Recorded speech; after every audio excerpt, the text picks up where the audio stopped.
வணக்கம். கற்பூரவள்ளி பஜ்ஜி, முருங்கைக்கீரை வடை இதெல்லாம் கேட்கும்போதே நாக்குல எச்சி ஊறுதா?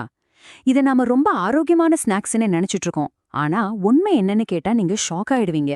மருத்துவ குணம் நிறைஞ்ச இந்த இலைகளை நம்ம கொதிக்கிற எண்ணெயில போட்டு பொரிக்கும்போது அதுல இருக்கிற நல்லதெல்லாம் என்ன ஆகுது தெரியுமா? வாங்க அந்த எண்ணெய் சட்டிக்குள்ள என்னதான் நடக்குதுன்னு கொஞ்சம் டீட்டெயிலா பார்க்கலாம். பாருங்க, இந்த ஒரு கேள்வியில இருந்து தான் எல்லாமே ஆரம்பிக்குது. சளி பிடிச்சா நாம தேடுற ஒரு இலைய எதுக்காக நல்லா கொதிக்கிற எண்ணெயில போட்டு ஒரு பஜ்ஜியா மாத்தி சாப்பிடணும்? யோசிச்சு பாருங்க. ஒரு விஷயத்த அதோட மருத்துவ குணத்துக்காக நாம மதிக்கிறோம். ஆனா அதே சமயத்துல நாமளே தெரியாம அதை ஒரு நஞ்சா மாத்திக்கிட்டு இருக்கோமோ? இங்க பிரச்சனை அந்த இலையிலயோ இல்ல அந்த கீரையிலயோ கிடையாது. உண்மையான வில்லன் யாருன்னா நாம சமைக்கிற அந்த முறைதான். குறிப்பா எண்ணெயில டீப் ஃப்ரை பண்றது. ஒரு சூப்பரான நல்ல பொருளை எடுத்து அதை எப்படி நம்ம உடம்புக்கு கெடுதல் செய்யற ஒரு விஷயமா நாமளே மாத்திரம் தான் இப்போ பார்க்க போறோம்.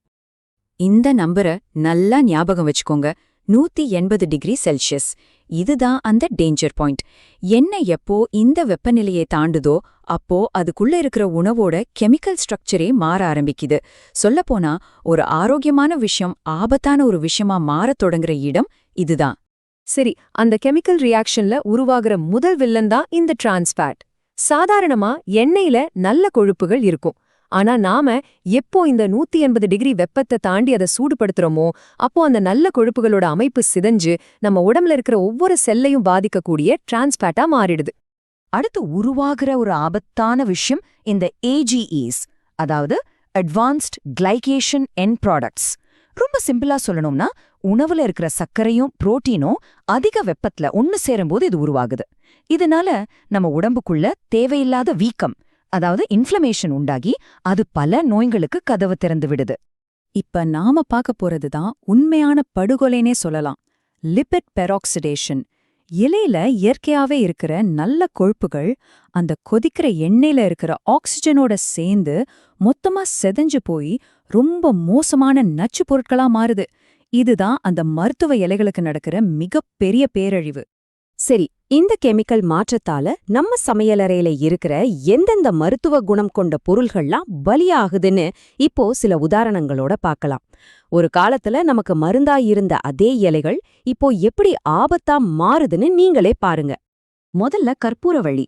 இந்த இலையில இயற்கையாவே சளிய குணப்படுத்துற வாலடைல் ஆயில்ஸ் இருக்கு.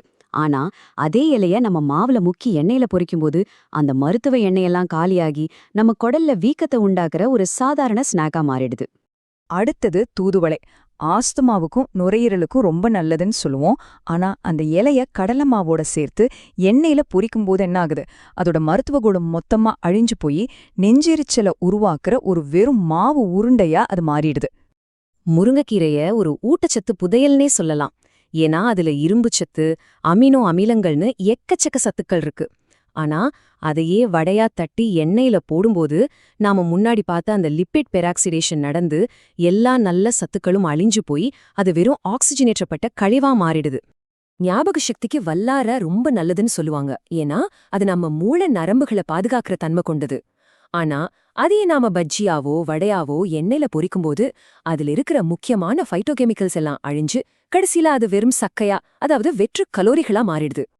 இந்த கதை இலைகளோட மட்டும் முடியல.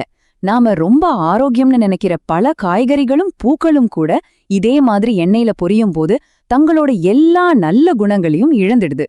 வாங்க இன்னும் சில உதாரணங்களை பார்க்கலாம். பாகற்காய இயற்கையோட இன்சுலின்னு சொல்லுவாங்க.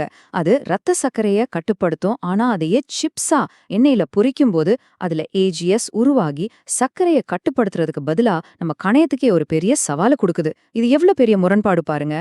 வாழைக்கால நம்ம குடலுக்கு ரொம்ப நல்லது செய்யற ரெசிஸ்டன்ஸ் ஸ்டார்ச் அதிகமா இருக்கு. ஆனா அதையே நம்ம பஜ்ஜியா போடும்போது அந்த நல்ல ஸ்டார்ச் அழிஞ்சு போய் நம்ம குடல்ல இருக்கிற நல்ல பாக்டீரியாக்களை அழிச்சு கெட்ட பாக்டீரியாக்களுக்கு அது உணவா மாறிடுது. அதோட துவர்ப்பு தன்மையால ரத்தத்தை சுத்திகரிக்கிற வாழைப்பூவை வடையா எண்ணெயில பொரிக்கும்போது அது ஒரு ஸ்பாஞ்ச் மாதிரி எண்ணெய உறிஞ்சுக்கிட்டு ஒரு கொலஸ்ட்ரால் குண்டா மாறிடுது. சுத்திகரிக்கிற குணம் எங்கேயோ போய் உடம்புக்கு கெடுதலா முடியுது. அப்போ இதுல இருந்து நாம என்ன புரிஞ்சுக்கணும்? சுவைக்காக நாம செய்யற ஒரு சின்ன சமையல் முலை மாற்றம் ஒரு உணவோட மொத்த தன்மையையுமே தலைகீழா மாத்திடுது. அதனால இனிமே நாம எதை சாப்பிட்றோங்கிறத விட அதை எப்படி சமைக்கிறோன்னு யோசிக்க வேண்டிய நேரம் இது. இதுதான் ரொம்ப முக்கியமான விஷயம். சில நேரங்கள்ல நாம எந்த பொருளை சமைக்கிறோங்கிறத விட அதை எந்த முறையில சமைக்கிறோங்கிறது தான் அதோட ஆரோக்கியத்தையே தீர்மானிக்குது. இந்த ஒரு வரிய நம்ம நல்லா மனசுல வச்சுக்கிட்டாலே போதும். கடைசியா ஒரே ஒரு கேள்விதான். மருத்துவ குணம் நிறைஞ்ச ஒரு இலையையே எண்ணெயில பொரிக்கும்போது இவ்வளவு மோசமான மாற்றங்கள் நடக்குதுன்னா, அப்போ மத்த காய்கறிகள், மாவு பொருட்கள்னு நாம தினமும் பொரிச்சு சாப்பிடுற மத்த எல்லா விஷயங்களையும் அந்த எண்ணெய் என்ன செஞ்சுட்டு இருக்கோம்? இத பத்தி கொஞ்சம் யோசிச்சு பாருங்களேன்.